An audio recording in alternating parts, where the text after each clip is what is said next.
Oo, sila yung natalo na kuya. Tutilyo eh.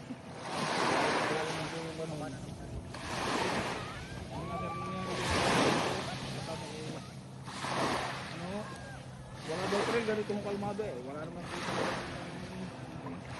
hindi nga po nila itinaog.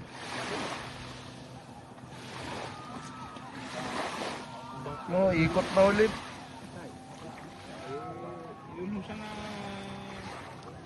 ano, walang problema. Wala mo siya na kasama.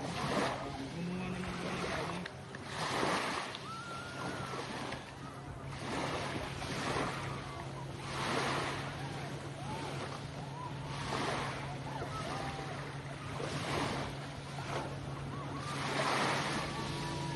Tataas pa ng kamay si Mami Papi.